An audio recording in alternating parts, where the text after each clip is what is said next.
마태복음 19장 13절에서 15절까지 말씀을 봉독해 드리겠습니다.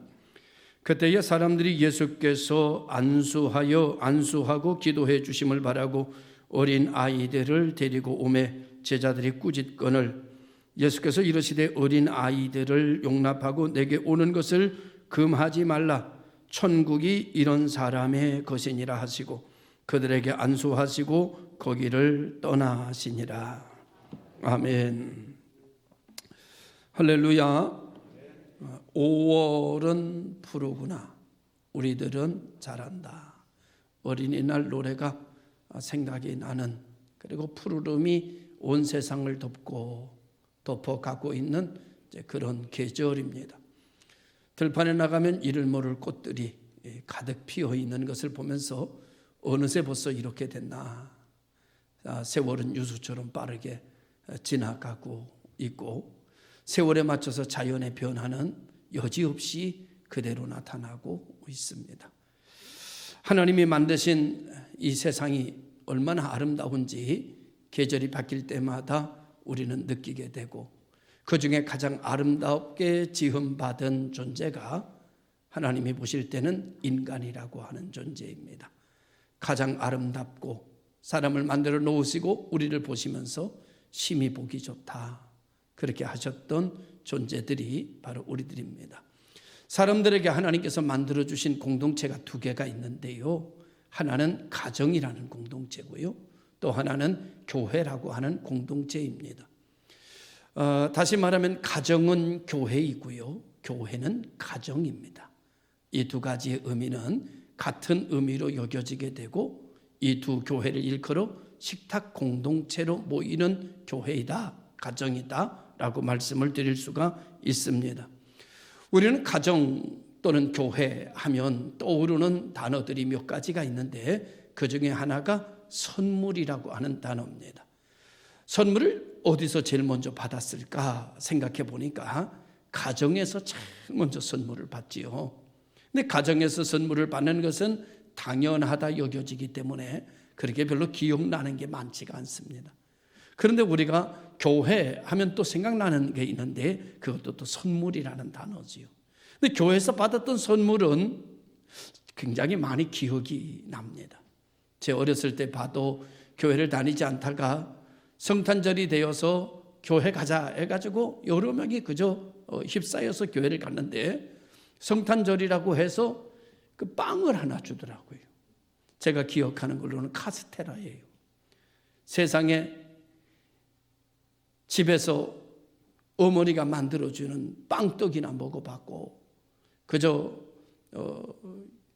쟁반에다가 납작하게 깔아가지고 강낭콩 듬성듬성 얹어가지고 가마솥에다가 물 붓고 주발 하나 엎어서 놓고 거기다가 쟁반 올려놓고 밑에 불 때면 쟁반에 빵이 푹 일어나가지고 칼로 쭉쭉 커가지고 하나씩 떼주면 그거 들고 다니면서 먹는 것만 봤지, 카스테라라는 것을 본 적도 없고 먹어본 적도 없는데, 세상에 이렇게 달콤하고 이렇게 부드러운 빵이 있다는 것을 그때 처음 알았습니다.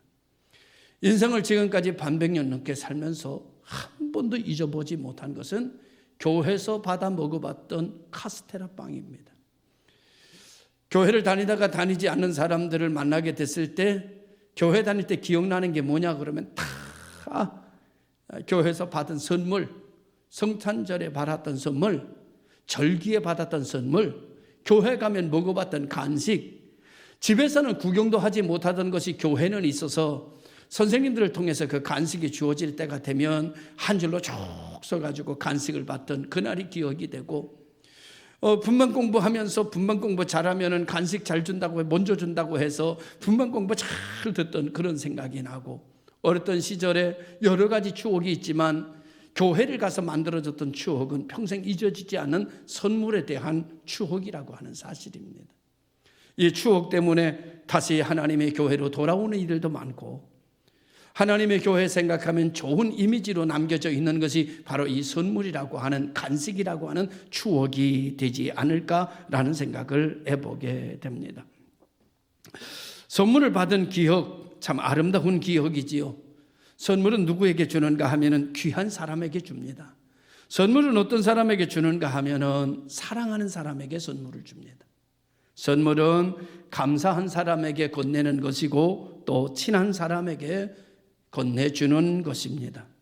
하여 선물을 정의하라고 하면은 선물은 행복이고, 선물은 사랑이고, 선물은 웃음이고, 선물은 친절입니다. 선물은 주는 사람도 기쁘고 받는 사람도 기쁘고, 선물에는 모두가 다 행복해지는 시간을 만들어 가게 되는 것입니다. 오늘은 어린이 주일인 동시에 5월은 가정의 달입니다. 우리 가정 안에서도, 우리 교회 안에서도 고마움을 작게라도 표현할 수 있는 작은 선물들이 오고 가는 선물의 시간이 있었으면 좋겠고, 가정 안에서도 당연히 여겨졌던 일들이 감사한 일들로 새겨져서 작은 선물이라도 주고받는 부부가 되면 좋겠고, 지금 세상이 흉년이라서 여러 가지 어렵지만 그럴수록 더욱더 나눔을 실천할 때 돈 주고 살 수 없는 정말 값진 역사가, 은혜가, 사랑이, 행복이 가정에 다시 피어나는 역사가 일어나게 되리라고 봅니다. 구역 식구들은 나를 위하여 일이 있으면 전화해주고, 일이 있으면 기도해주고, 일이 있으면 달려와주는 구역장님들을 위하여 조그만 선물이라도 준비해보고, 그리고 가까이 나를 찾아오기만 하면 교회 오면 반겨주는 이들을 위하여 작은 선물이라도 준비하여 건네볼 수 있다면 우리 교회는 더욱더 은혜로운 교회, 웃음소리가 넘쳐나는 교회가 되어질 거라고 생각합니다. 이뿐만이겠습니까? 오랜만에 친구의 고마움도 생각해보고, 이웃의 고마움도 생각해보고, 자녀들에 대한 고마움, 부모님들의 고마움을 생각하면서 작은 선물을 준비하여 건넬 수 있다면 그 작은 선물 안에는 값으로 측량할 수 없는 많은 은혜가 넘쳐나게 되리라고 생각을 하게 됩니다. 어떤 물건을 건넬 수 없다면 말 한마디라도, 천냥빛을 갚을 말 한마디라도, 천하보다 더 귀한 보배로운 말 한마디라도 우리 서로에게 건네면서 박수 쳐주고 응원해주고 격려해주고 정말 수고했다고, 정말 힘내라고 이야기를 나누는 선물도 값어치 있는 선물이 아닐까, 그런 생각을 가져보게 됩니다. 누군가가 말하기를 18세는 민중이 발견된 시대이고요, 그리고 19세기는 여자가 발견된 시기이고요, 20세기는 어린이를 발견한 세기이라고 그렇게 이야기를 했습니다. 오늘 우리가 살아가는 가운데 사람 수에도 들지 않고 멸시를 받았던 어린이들을 바라보시면서 가만두어라, 내게 오는 것을 금하지 말라, 천국은 이런 자의 것이라고 어린이의 위치를 높여주던 예수님의 모습을 우리는 상상해 보게 됩니다. 천국에서 누가 큽니까? 라고 하는 질문에 주님께서는 주저하지 않고 말씀하시기를 이 어린아이와 같은 자가 천국에서 큰 자라고 말씀하시면서 자기를 낮추고 겸손할 줄 아는 자를 천국에서는 귀히 본다라고 하는 말씀의 의미를 전달하고, 이 어린아이 같은 자 하나를 실족하게 하면 연자맷돌을 목에 달아서 바다에 빠뜨린다라고 경고까지 하셨던 말씀의 대상이 어린아이라고 하는 대상입니다. 예수님께서 이때에 어린아이를 다루셨을 때의 어린아이의 위치는 사람들의 숫자에도 들어가지 않는 그런 존재였습니다. 그럼에도 불구하고 예수님은 이 어린아이들을 얼마나 귀하게 여기셨는지 그들이 오는 것을 금하지 않고 그들을 품에 안으시고 주님의 존귀하신 손을 그들의 머리에 얹으시고 그들을 안수하시며 축복하시며 그들을 귀한 존재로 모든 보는 사람들 앞에 드러내 보이시는 그런 놀라운 역사가 있고, 미래는 이들의 것이다, 천국은 이들의 것이다 라고 말씀하시면서 그들의 가치를 천하보다 더 귀한 가치로 여겨지는 어린 아이를 존귀하게 여겼던 최초의 인물은 바로 예수 그리스도인 줄로 믿으시길 바랍니다. 예수님이 어린이를 소중성, 존귀성, 어린이에 대한 가치를 높여주시는 것으로 시작해서 세상은 어린이를 다시 보게 되는 눈을 열게 되었다, 이렇게 말씀을 드릴 수도 있는 거지요.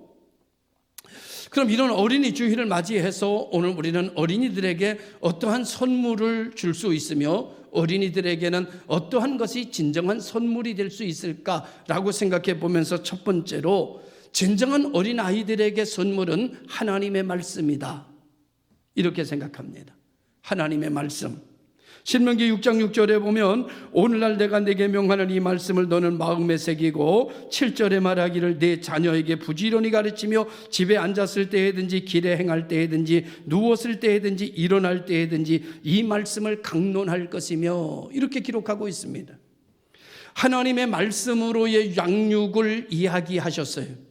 하나님의 말씀이 그들에게 선물이 되어지고 그 선물을 기쁘게 받고 그들이 그것을 중심으로 살아가게 될 때에 하나님의 말씀은 그들의 지혜의 근원이 될 것이고 창고가 될 것이고, 골로새서 2장 3절의 말씀에 그 안에는 지혜와 지식의 모든 보화가 감춰져 있다, 이렇게 말씀하고 있습니다. 그래서 하나님의 말씀은 살아있는 말씀이요 길이요 진리요 생명의 길로 그들을 인도하고 안내하는, 하나님의 말씀을 그들에게 선물로 주고 하나님의 말씀을 그들의 가슴에 심어놓으면 그 말씀이 그들을 인도하고 그 말씀이 그들에게 소망을 주고 그 말씀이 그들에게 절망에서 벗어나게 되는 능력이 되는 역사를 성경은 말씀으로 이야기하고 있는 것을 보게 됩니다. 그래서 시편 119편 50절에 보면 성경을 이렇게 기록하고 있습니다. 주의 말씀은 내 발의 등이요 내 길의 빛이니이다.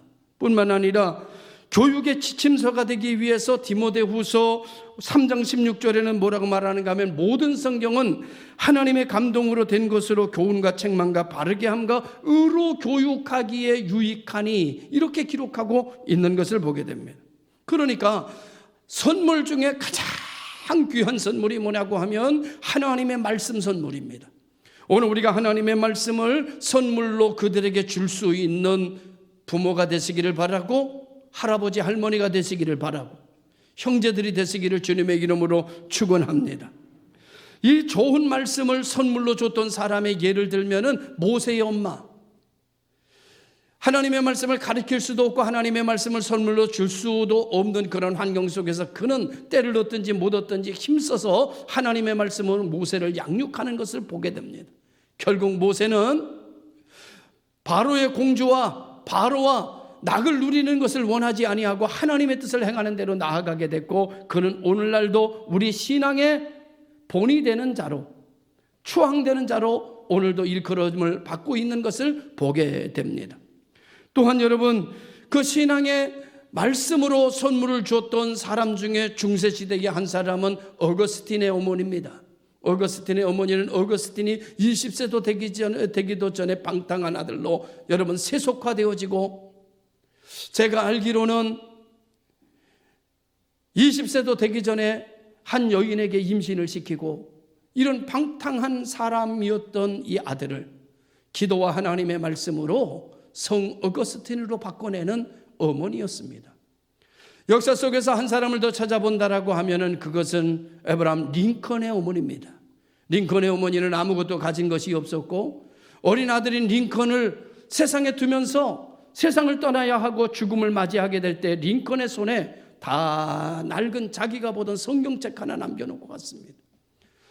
링컨은 많이 배우지 못했지만 이 성경을 보면서 어린아이의 훈육을 받았고, 이 성경을 통해서 가치가 생겼고, 이 성경을 통해서 이념을 가졌고, 이 성경을 통해서 진리를 알았고, 이 성경을 통해서 그의 마음가짐이 바뀌어지는 역사가 일어났습니다. 그러니 이렇게 성경을 통해서 하나님의 말씀을 통해서 자라나면서 그는 자연스럽게 말씀의 기조를 따라 세상을 보니까 사람 위에 사람 없고 사람 밑에 사람 없다, 누구는 주인이면 누구는 노예로 세상을 사는 것은 하나님의 뜻이 아니다. 그래서 노예 해방운동을 시작했고, 남북전쟁을 일으켜서 결국은 노예를 해방하는 놀라운 역사를 만들어가는 사람이 되었는데, 이 정신은 어디서부터 나오느냐? 하나님의 말씀으로부터 나온다는 거예요. 하나님의 말씀으로부터. 기가 막힌 일이죠. 말씀을 그에게 선물로 주고 말씀을 그의 손에 들려주니까 이 말씀이 그를 인도하고, 이 말씀이 그를 새롭게 하고, 이 말씀이 그의 정신세계와 영적 세계와 육적인 세계를 말씀이 주도하기를 시작하니까 가는 곳마다 기적이 나타나고 역사가 나타나더라는 거예요. 그리고 꺼지지 않는 횃불이 되어 역사의 등불이 되어지더라는 겁니다. 오늘 우리가 이 세상을 살면서 무엇을 자녀들에게 선물로 남길 것인가? 하나님의 말씀이 되는 줄로 믿으시길 바랍니다. 하나님의 말씀을 남겨야 되겠다. 되돌아보면 자녀들의 잘못된 모든 것들은 되돌아보면 나의 허물이요, 자녀들이 온전치 못한 모습을 보면 저것이 나의 실수였구나 하는 생각을 가질 때가 참 많아요. 철이 없을 때는 아이들의 잘못을 아이들의 잘못인 줄로 알고 회초리를 들고 야단을 치기도 했지만, 장성했음에도 불구하고 그들이 바로 가지 못하는 모습을 볼 때마다 저것이 내 허물이고 내 실수였다. 하나님의 말씀으로 양육할 걸 먹고 사는 것에 너무나 바빠서, 생존 경쟁에 너무나 바빠서 붙들고 기도해 줘야 될 시간에 기도해 주지 못하고, 말씀을 읽어줘야 할 시간에 말씀을 읽어주지 못하고, 말씀으로 양육해야 될 시간에 말씀으로 양육하지 못하고, 그냥 방임하듯이 내팽겨치고, 저는 목사니까 신방 간다고 신방 다니고, 애들 방임해놓고 그냥 간다고 가고, 정말 그들을 붙들고 끌어안고 울고 기도해 줘야 될 시간에, 아빠가 필요할 그 시간에 아빠는 그들에게 없었고, 가장이 필요할 때 가장은 그 시간에 없었고, 결국 오늘의 저들의 연약함은 나의 허물이요 나의 실수다 라고 생각을 하게 되는 거예요. 이제라도 붙들고 기도해 주고 싶고, 이제라도 붙들고 말씀 가르치고 싶고, 그런데 이미 장성해 버렸어요. 이미 자기들의 가치가 생겼고, 자기들의 고집이 생겼고, 자기들의 의지가 생겼습니다.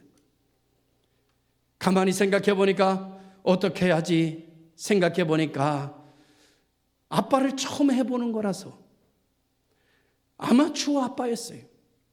두 번째 아빠를 해봤으면 잘할 수도 있었을 텐데, 처음으로 해보는 아빠, 처음으로 해보는 부모, 처음으로 해보는 엄마였기 때문에 잘하고 싶은 마음은 있었지만 잘하지 못했어요. 결국은 이 모양이 돼버리고 말았는지 몰라요. 사랑하는 성도 여러분, 저는 생각합니다. 지금에 와서 무엇을 할 수 있을까 생각해 보니까, 지금 내가 할 수 있는 일은 손주를 가르치는 일이다, 그런 생각이 들어요. 손주를 가르치는 일이다. 이제 내 딸과 내 아들들은 내가 가르치기에 이미 지났어요. 어찌 보면 그래도 가르쳐야 하지만, 이제 내가 품에 안고 찬송을 가르쳐야 할 사람은 내 손주다. 내가 그 아이를 놓고 성경을 펼치고 성경을 읽는 것을 가르쳐야 될 건 내 손자다. 그 아이들이 이 다음에 커서 말하기를, 나는 할아버지한테 찬송을 배우고 나는 할머니에게 율동을 배웠으며, 할아버지가 성경을 읽는 모습을 나는 보고 자라고, 할아버지가 성경을 암송하는 모습을 나는 듣고 자랐다. 내가 오늘 나 된 것은 하나님의 은혜지만 좋은 할아버지와 할머니가 내게 있었기에 나는 믿음을 가졌노라. 이렇게 이야기할 수 있는 100세 시대에 제2의 인생을 시작해 보려고 합니다. 여러분들도 이 대열에 끼어 손주들이라도 말씀의 사람으로, 은혜의 사람으로, 기도하는 아이로 키워나갈 수 있기를 주님의 이름으로 축원합니다. 요즘 아이들은 어떻게 그렇게 빨리 배우는지 몰라요. 우리 때하고는 비교도 할 수 없을 정도로, 하나를 가르쳐주면 둘을 알고, 둘을 가르쳐주면 열을 알 정도로 얼마나 빨리 배우는지, 얼마나 빨리 배우는지. 아프다고 해서 붙들고 기도해 주니까, 곧 내가 아프다고 하니까, 할비 내가 기도해 줄게, 그리고 와서 기도해 줍니다. 그리고 붙들고 예수님의 이름으로 아멘, 그렇게 얘기를 해요. 그래서 아멘 하자마자 낫다고 그랬죠. 그랬더니 그 아이도 기도해 주니까 낫다고 그러더라고요. 사랑하는 성도 여러분, 하나님의 말씀의 훈육이 우리 아이들과 우리 가문을 살릴 수 있는 유일한 길이라는 사실을 우리는 다시 한번 되새겨 보시기를 주님의 이름으로 축원합니다. 두 번째로는 아이에게 주어야 하는 선물은 사랑입니다. 히틀러의 어린 시절에 대한 글을 쓴 심리학자 에릭슨이라고 하는 사람이 한 말을 생각합니다. 이 말을 보면 부모의 사랑이 얼마나 귀한지 우리들에게 보여주고 있어요. 어린 시절 히틀러는 술주정뱅이인 아버지 밑에서 불우하게 성장했습니다.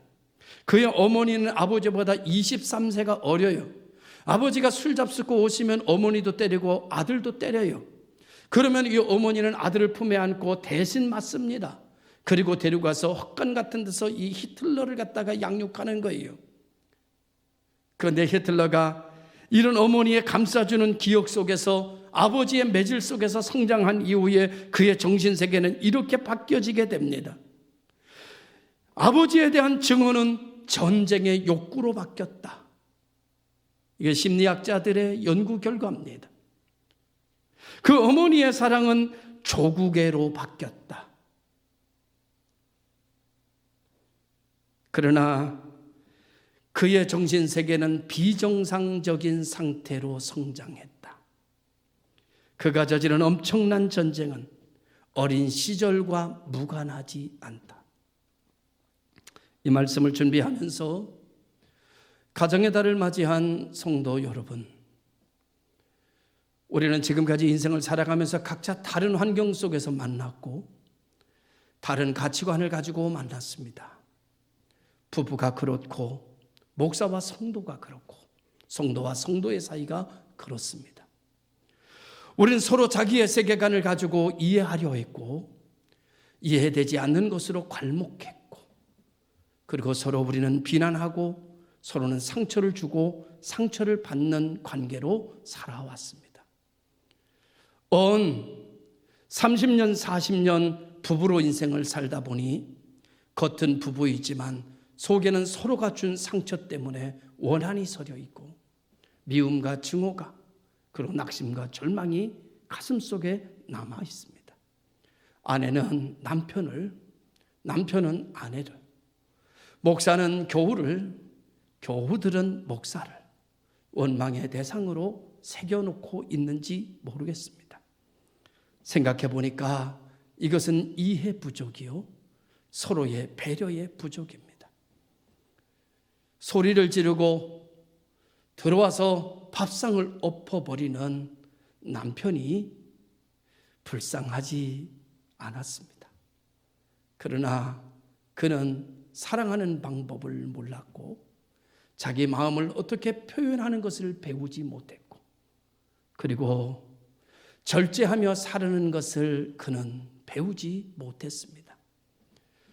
그도 똑같이 사랑하고 싶었지만 사랑을 표현하는 방법도, 사랑을 나타내는 방법도 몰랐기에, 아마추어이었기에 그는 자기가 원치 않는 행동을 하고 살았습니다.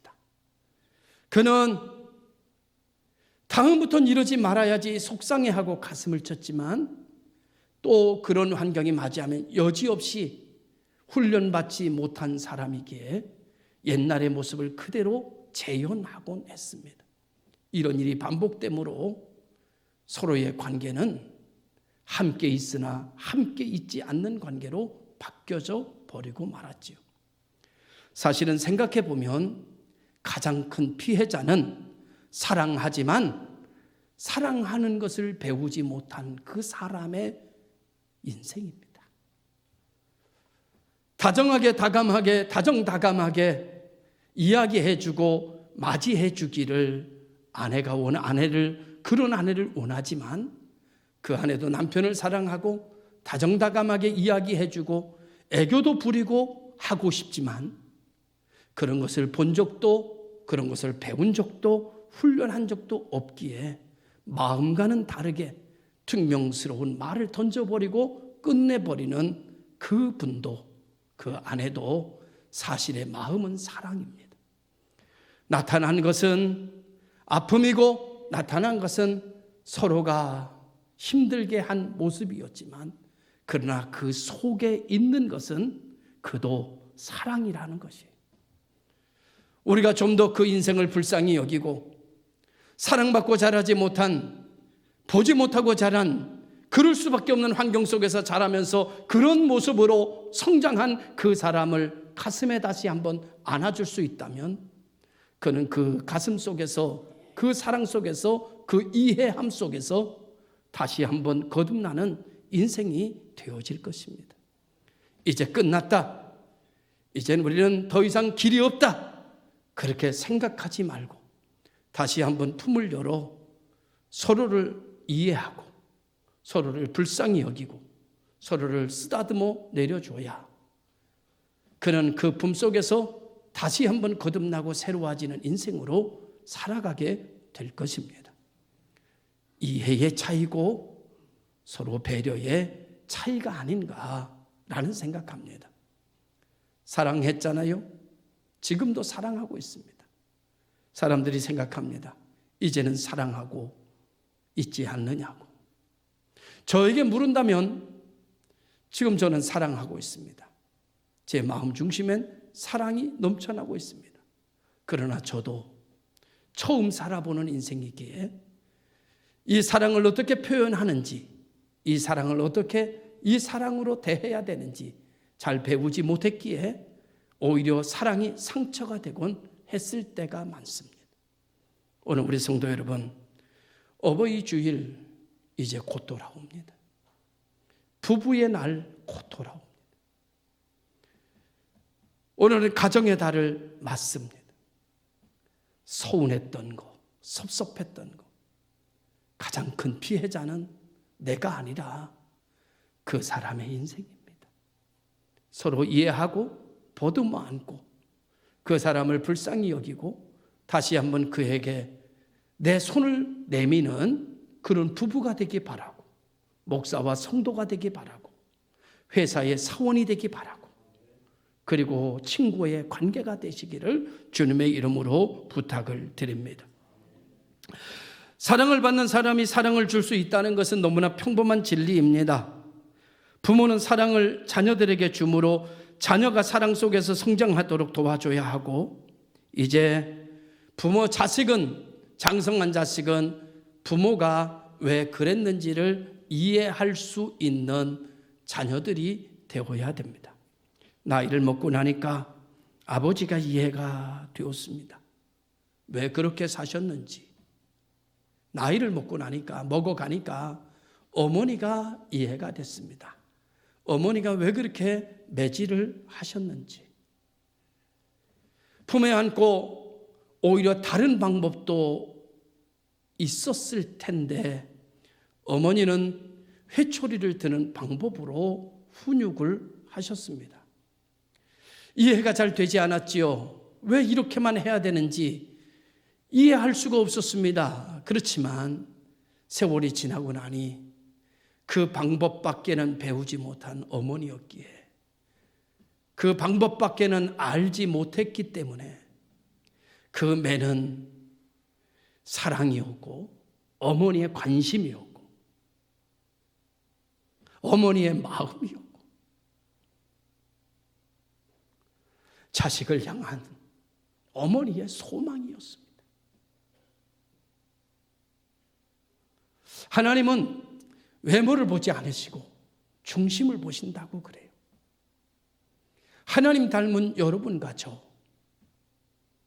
드러나는 것만 보지 말고 그 속에 있는 사랑을 볼 수 있었으면 좋겠습니다. 매질만 보지 말고, 회초리만 보지 말고 회초리 안에 담겨 있는 어머니의 소망도 볼 수 있었으면 좋겠습니다.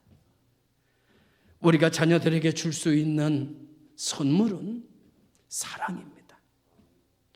사랑의 방법이 여러 가지이므로 아마추어식으로 사랑하기보다는 그리스도가 나를 사랑한 것처럼 우리도 그들을 사랑하는 십자가의 사랑을 실천하는 성도들이 될 수 있기를 주님의 이름으로 축원합니다.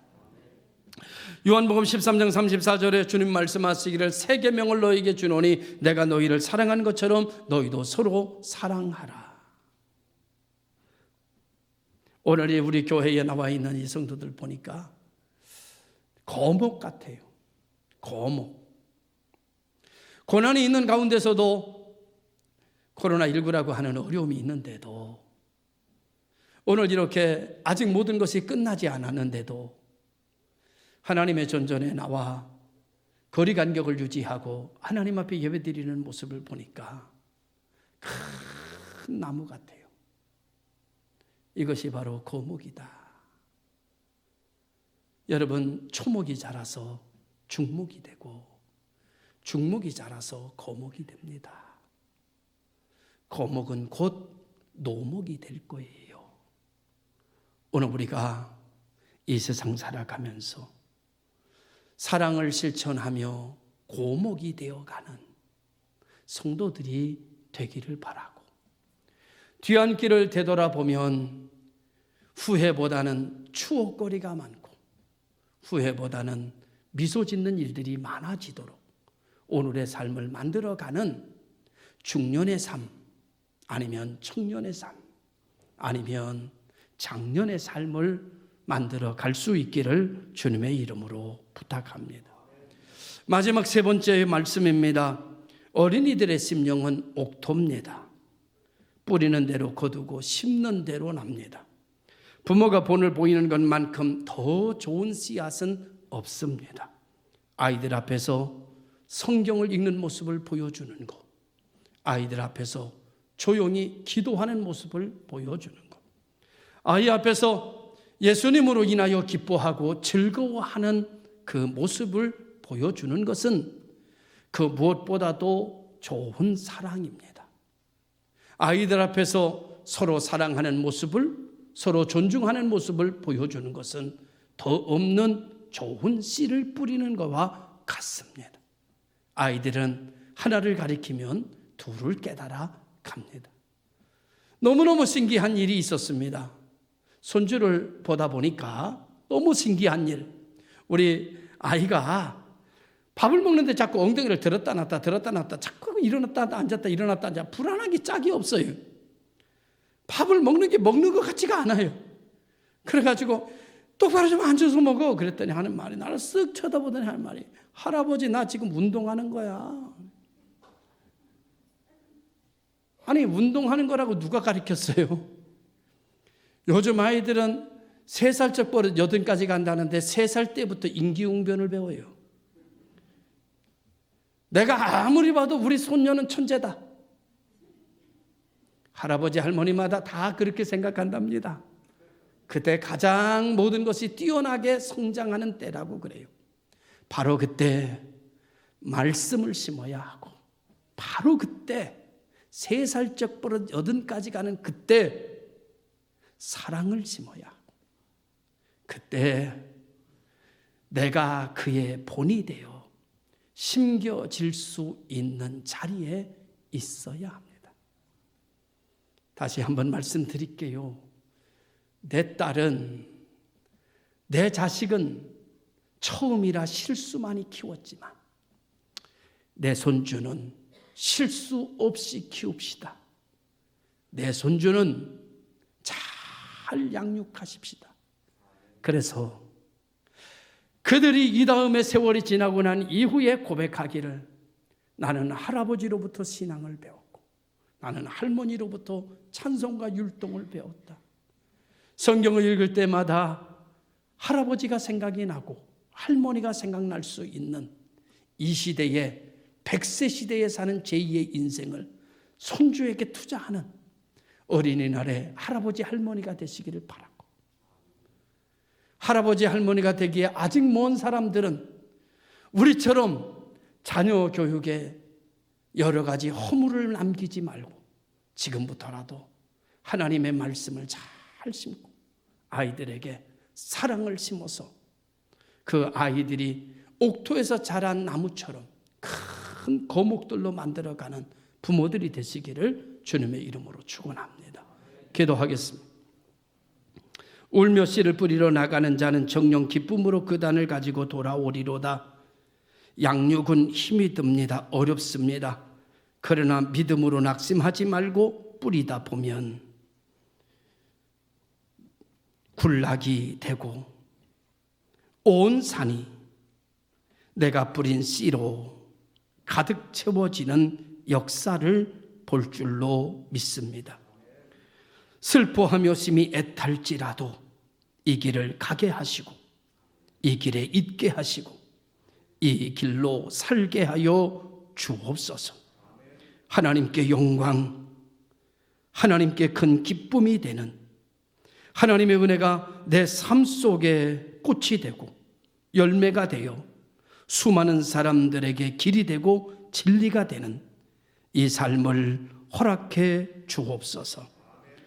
나로 말미암아 우리 자자대대 손손이 복을 받고, 나로 말미암아 하나님의 말씀이 심겨지며, 나로 말미암아 주가 나를 사랑하신 것처럼 사랑이 실천되고 옥토에 많은 양식이 뿌려지도록 역사해 주옵소서.